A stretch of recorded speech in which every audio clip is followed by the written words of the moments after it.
ശരണ്യേ ത്രയംബകേ ഗൗരി നാരായണി നമോസ്തുതേ.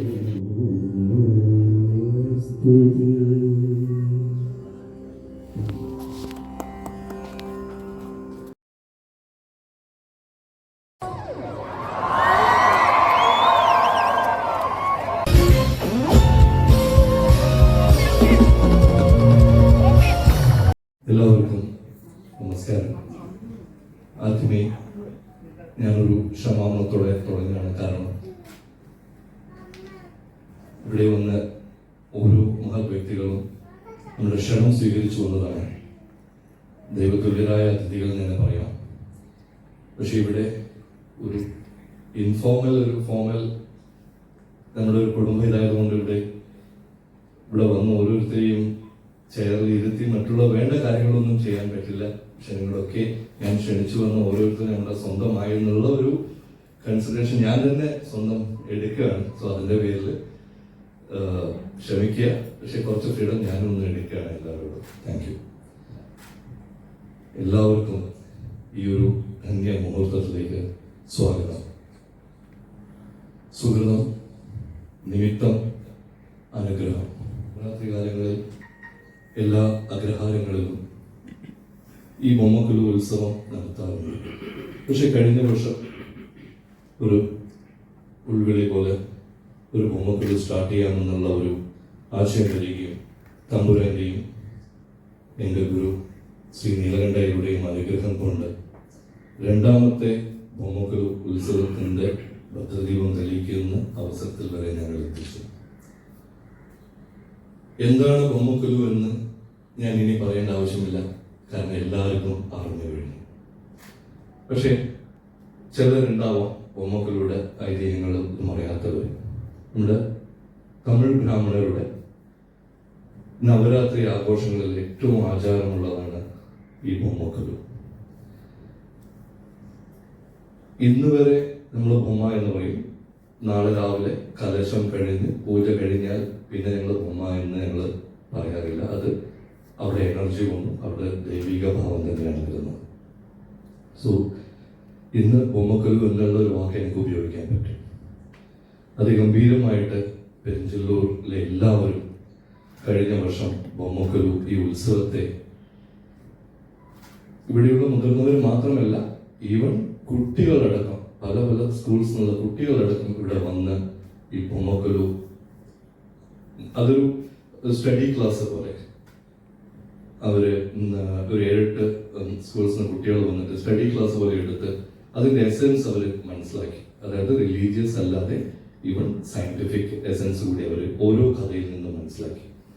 സോ ആ ഒരു ഊർജം തന്നെയാണ് രണ്ടാമത്തെ ബൊമ്മക്കൊലു ഇവിടെ നമ്മൾ വെക്കാൻ തീരുമാനിച്ചത്. പിന്നെ പറഞ്ഞുകൂടിയുണ്ട്, ഒരിക്കൽ ബൊമ്മക്കൊലു സ്റ്റാർട്ട് ചെയ്താൽ പിന്നെ നിർത്താൻ പാടില്ല എന്നാണ് നമ്മുടെ റിലീജിയസ് ആയിട്ടുള്ള ഒരു ബിലീഫ് സിസ്റ്റം. സോ തമ്പുരാന്റെ അനുഗ്രഹം കൊണ്ട് എല്ലാം ഭംഗിയായി. പക്ഷെ ഒന്നുകൂടി പറഞ്ഞോട്ടെ, ഇത് തീർന്നിട്ടില്ല. പക്ഷെ ഇന്ന് മാത്രമേ ഞങ്ങൾക്കൊരു മുഹൂർത്തമുള്ളൂ. അതുകൊണ്ടാണിത് ഇന്നത്തെ ഒരു ദിവസത്തിൽ നമ്മൾ തുടങ്ങുന്നത്.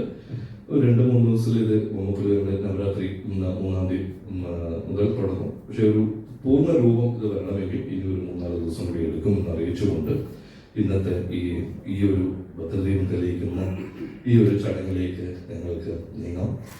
വളരെ വളരെ വളരെ വളരെ സന്തോഷവും അഭിമാനവും ഭാഗ്യം തന്നെയാണ് ഞാൻ ഇന്നത്തെ ഈ ദിവസത്തെ കയറുന്നത്. കാരണം ബുധനാഴ്ച എന്തുകൊണ്ടും തലപ്പുറം തമ്പുരാന്റെ പ്രതിഷ്ഠാപനം, ഒക്ടോബർ 2 നമ്മുടെയൊക്കെ മഹാത്മാഗാന്ധിയുടെ ഇത്.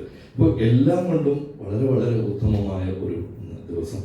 ആ ഉത്തമമായ ഒരു ദിവസത്തിൽ ഈ ഭദ്രദീപം തെളിയിക്കേണ്ടതും ആദ്യത്തെ ഭദ്രദീപം തെളിയിക്കേണ്ടതും ഉത്തമ പുരുഷൻ തന്നെയാണ്. അതും എല്ലാവർക്കും അറിയാൻ വേണ്ടി പറയട്ടെ, നാരദരുടെ പ്രഥമ ശിഷ്യനായിട്ട് തന്നെ നമുക്ക് ഉൾക്കൊള്ളാൻ പറ്റുന്ന. കാരണം ബദ്രിനാഥിലെ റാവൽജി എന്ന് പറഞ്ഞാൽ 8 വർഷം 9 വർഷത്തിന് ശേഷം നമ്മളെപ്പോഴും നാരദരുടെ പ്രഥമ ശിഷ്യനായിട്ടാണ് കാണുന്നത്. സോ ബദ്രിനാഥ് എന്നുള്ള ആ മഹാക്ഷേത്രത്തിലുള്ള ഭൂമിയിൽ ഇത്രയും അധികം വർഷം 16 വർഷത്തോളം അദ്ദേഹം ഭഗവാനെ സേവിച്ചു. അത് ഒരു മനുഷ്യനാൽ സാധിക്കുമോ എന്ന് ചോദിച്ചാൽ വലിയൊരു ചോദ്യം ചിഹ്നം തന്നെയാണ്. കാരണം ദൈവത്തിന്റെ പാരമ്പര്യത്തിൽ ഇത്രയും വർഷം ഭഗവാനെ സേവിച്ച ഒരു റാവൽജി ഉണ്ടായിട്ടില്ല. പക്ഷെ എന്തിനു വേണ്ടി അദ്ദേഹം തിരിച്ച് നാട്ടിലേക്ക് വന്നു എന്ന് ചോദിച്ചാൽ അതും വലിയൊരു മഹത്വം. ഈ ഒരു നവരാത്രി കാലത്ത് നിങ്ങളോട് ഞാൻ ഷെയർ ചെയ്യട്ടെ.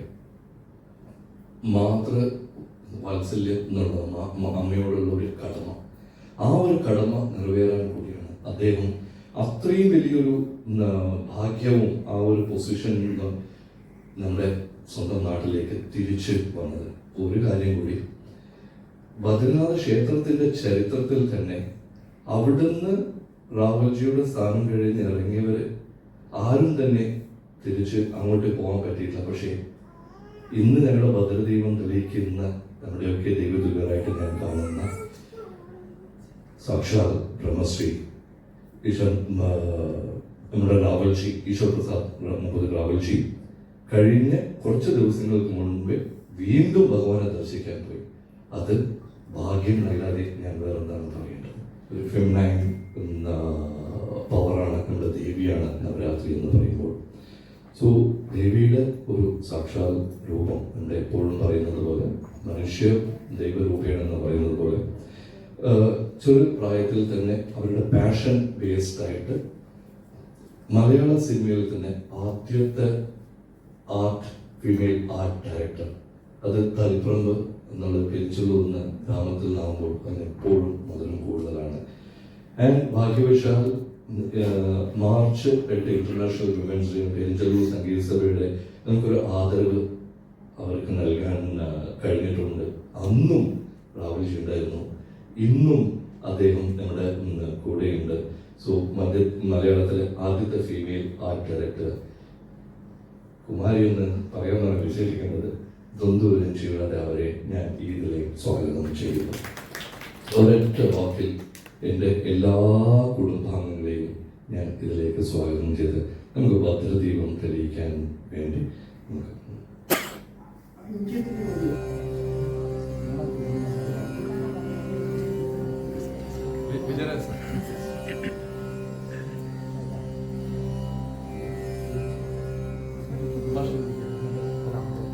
എല്ലാവരും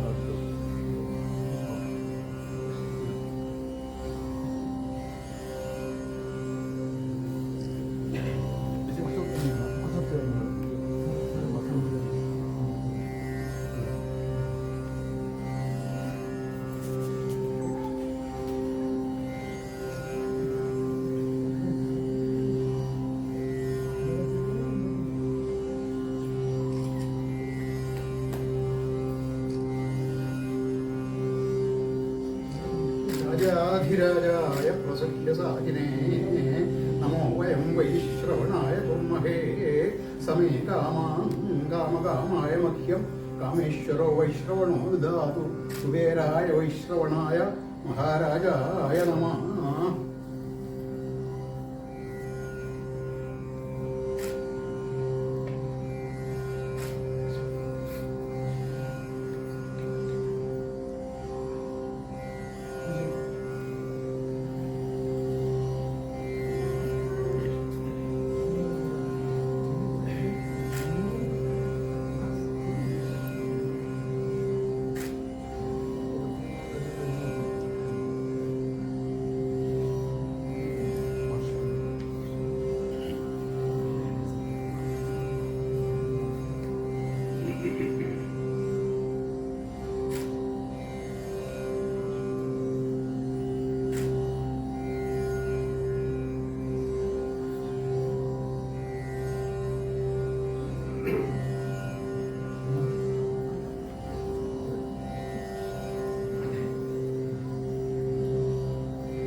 ഭദ്രം കരോത് സതതം ഗതിരീശ. ഇന്നിപ്പോൾ തളിപ്പറമ്പ് മഹാദേവന്റെ ഭൂമിയിൽ ഇതുപോലെയൊരു ചടങ്ങിൽ ജനങ്ങളുടെ കൂടെ പങ്കെടുക്കാൻ സാധിച്ചത് തന്നെ വലിയൊരു ഭാഗ്യമായിട്ട് കണക്കാക്കുന്നു. ഇതുപോലെ ഇതിനു മുമ്പ് വർഷങ്ങൾക്ക് മുമ്പാണ് ഒരു ഭാഗ്യം ലഭിച്ചത്. എൻ്റെ അച്ഛൻ കോട്ടയം ജില്ലയിലെ പൂഞ്ഞാർ എന്ന് പറഞ്ഞ സ്ഥലത്ത് ശാസ്താവിൻ്റെ ക്ഷേത്രത്തിൽ മേശാന്തിയായ സമയത്ത് ആ ക്ഷേത്രത്തിൻ്റെ ഭാഗങ്ങളിലൊക്കെ തമിഴ് ബ്രാഹ്മണർ താമസമുണ്ട്. അഗ്രശാലയിലാണ് ആദ്യമായിട്ട് ഇങ്ങനെ ബൊമ്മക്കുലു ആരാധനാ രീതികളൊക്കെ കണ്ടത്. ചെറുപ്പകാലങ്ങളിൽ അവിടെയൊക്കെ കൂടിയിട്ടുണ്ടെങ്കിലും പിന്നീട് വർഷങ്ങൾക്ക് ശേഷമാണ് നവരാത്രി കാലത്ത് ഇതുപോലെ ഒരു മഹാഭാഗ്യം ലഭിക്കുന്നത്. ബദ്രികാശ്രമത്തിലാണെങ്കിൽ നവദുർഗയായിട്ടാണ് അവിടെ ആരാധിക്കാറ്. വളരെ വിശേഷമായിട്ട് ഉള്ള പൂജകളോട് കൂടിയിട്ട് ബദ്രികാശ്രമത്തിൽ നാളെ ദുർഗാപൂജകൾ ആരംഭിക്കും. വിജയദശമി നാളിൽ സരസ്വതി ദേവിയെ ആരാധിച്ച് ആ മുഹൂർത്തത്തിലാണ് ബദ്രികാശ്രമത്തിൽ ബദ്രിനാഥൻ്റെ മനുഷ്യപൂജ കഴിഞ്ഞ് ദേവപൂജയ്ക്ക് സമർപ്പിക്കുന്ന ദിവസം തീരുമാനിക്കുന്നത്. ഏതാണ്ട് ഒരു 16 വർഷത്തോളമായിട്ട് ആ ഒരു ഭൂമിയിലെ നവരാത്രി പൂജയുമായിട്ടാണ് കൂടുതൽ ബന്ധം. നമ്മളെ സംബന്ധിച്ച് കേരളത്തിൽ വളരെ അപൂർവമായിട്ടാണ് ഇതുപോലെ ബൊമ്മക്കുലു ആരാധന പല സ്ഥലങ്ങളിലുണ്ടെങ്കിലും നമുക്ക് മറ്റുള്ളവർക്ക് പോയി പങ്കെടുക്കാൻ പറ്റുന്ന ഒരു സാഹചര്യമാകാറില്ല. ഇന്നിപ്പോൾ എല്ലാവരെ സംബന്ധിച്ചും വളരെ വലിയൊരു ഭാഗ്യമാണ് കണ്ണൂർ ജില്ലയിൽ ഇതുപോലെ തളിപ്പറമ്പിൽ എല്ലാവർക്കും ലഭിച്ചിരിക്കുന്നത്. ഇനിയുള്ള 9 ദിവസം ഭഗവതിയുടെ 9 ഭാവങ്ങളായിട്ട് ആരാധിച്ച് സാധാരണ ദുർഗാ സപ്തശതി പോലെയുള്ള പാഠങ്ങൾ ചെയ്ത് ഭഗവതിയുടെ 9 ഭാവങ്ങളായിട്ട് ആരാധിച്ച് ആണ് നവരാത്രി ആഘോഷിക്കാറ്.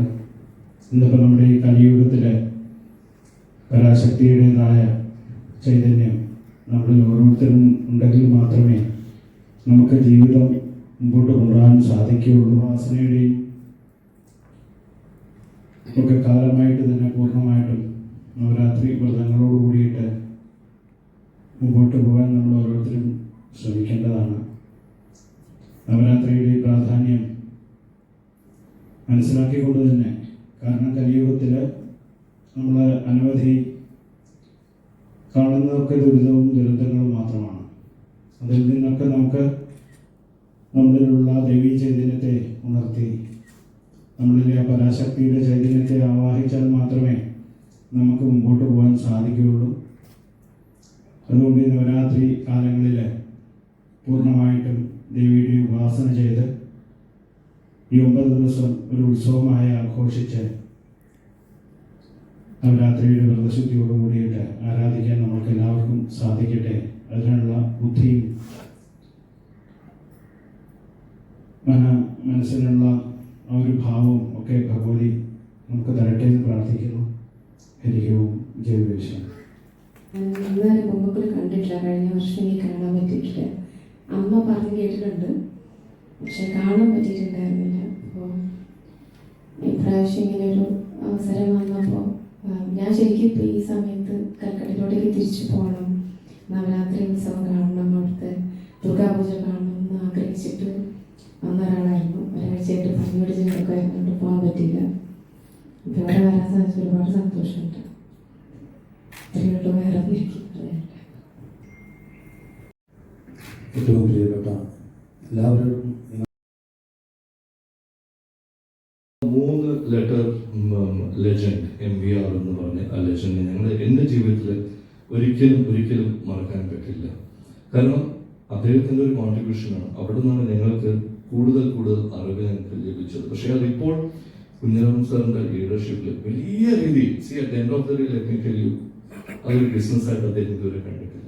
സോ ഞാൻ പല പ്രാവശ്യവും 30 കുട്ടികൾ 40 കുട്ടികൾ കൊണ്ട് അവിടെ ക്ലാസ് എടുക്കുമ്പോൾ എനിക്ക് തരുന്ന ആ ഒരു സപ്പോർട്ട് എന്ന് പറഞ്ഞാൽ അടുത്ത തലമുറയ്ക്കാണ് നിങ്ങൾ ഈ പ്രകൃതിയും വന്യജീവികളും എന്തുകൊണ്ട് സംരക്ഷിക്കണമെന്ന് പറഞ്ഞു കൊടുക്കുന്നത്.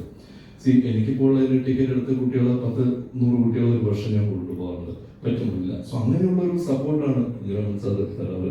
സോ അതുപോലെ അത്ര ഈശ്വർ പ്രസാദ് റാവൽജി അവിടെ മുഖ്യ റാവൽജിയായിട്ട് ചാർജ് എടുത്ത ശേഷമാണ് എനിക്ക് ആ ഡിഫറൻസ് കുറച്ചുകൂടി എങ്ങനെയാണ് ഡിഗ്നിറ്റി, ആ പോസിറ്റീവ് എനർജി എന്താണ് ആ ക്ഷേത്രത്തിൽ നിന്ന് ഞങ്ങൾക്ക് ലഭിക്കുന്നതെന്ന് എനിക്ക് മനസ്സിലാക്കാൻ കഴിഞ്ഞത്. സോ നമ്മുടെ മലബാറിലും പെരിഞ്ചല്ലൂരുകാരും ഈ ഒരു ഭാഗത്തുള്ളവർക്കും റാവൽജിയെ പറ്റി കൂടുതൽ അറിയാനും അദ്ദേഹത്തിന്റെ കർമ്മമേഖലയിലുള്ള ഇതൊക്കെ അറിയാനും വേണ്ടിയിട്ട് ഞാൻ ഗിരീഷ് ജിയെ കഴിഞ്ഞ ആഴ്ച ഒരു ഇന്റർവ്യൂവിന് വേണ്ടി അദ്ദേഹത്തിന്റെ ഇല്ലത്ത് കൊണ്ടുപോയിരുന്നു, മനയിൽ കൊണ്ടുപോയിരുന്നു. അവിടെ ചെയ്ത ഇന്റർവ്യൂയുടെ കംപ്ലീറ്റ് ഒരു സംക്ഷിപ്ത ഒരു ഡീറ്റെയിൽ ഇതാണ്. സോ ഇന്നത്തെ ദിവസം എനിക്കിത് ലഭിക്കുക എന്ന് പറഞ്ഞാൽ വളരെ സന്തോഷമുണ്ട്. കാരണം ഇത് ഞങ്ങൾക്ക് എനിക്ക് മാത്രമല്ല ഈ മലബാറിലും മറ്റുള്ളവർക്ക് എല്ലാവർക്കും അറിയേണ്ടതാണ്. കാരണം ഒരു രാജരാജേശ്വര ക്ഷേത്രത്തിനെ പറ്റി 14 അധ്യായം 14 അധ്യായം ഞാൻ വായിച്ചിട്ടുണ്ട്. 22 അധ്യായം ഓരോ ഇതും അദ്ദേഹം എഴുതിയിട്ടുണ്ട്. സോ ഇതുകൂടി ആവുമ്പോൾ വലിയൊരു ഭാഗ്യം കുറച്ചുകൂടി ജനങ്ങൾക്ക് അറിയാൻ വേണ്ടിയിട്ട് താങ്ക് യു വെരി മച്ച് എന്നാണ് ഞാൻ പറഞ്ഞത്.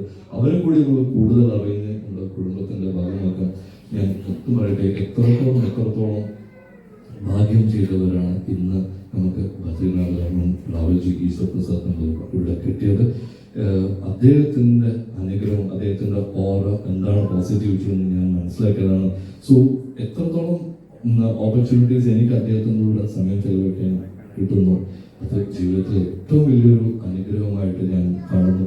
ഒരിക്കൽ കൂടി താങ്കളെ നമസ്കരിച്ചുകൊണ്ട് ഈ ഒരു നവരാത്രി ദിവസങ്ങളിൽ എല്ലാവർക്കും നല്ല ഐശ്വര്യപൂർണമായ നിമിഷങ്ങൾ വരട്ടെ. അങ്ങനെ എന്തെങ്കിലും ഒരു ബുദ്ധിമുട്ട് വരിക